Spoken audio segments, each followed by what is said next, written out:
Мегино-Кангаласский участок – самый крупный из подразделений якутского отделения.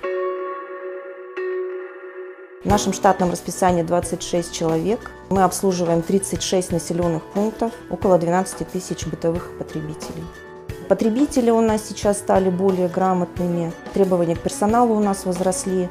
Наши специалисты немножко психологи, потому что работать с руководителями крупных предприятий должны они обладать знаниями определенными. Контрагенты наши располагаются по всей России, и в Москве, и в Хабаровске, Владивосток, Благовещенск. Количество абонентов растет неумолимо. Буквально за каких-то 15 лет в Нижний Бестях просто не узнать. И Энергосбыт должен развиваться, не стоять на месте, соответствовать, чтобы представлять интересы Якутскэнерго как гарантирующего поставщика.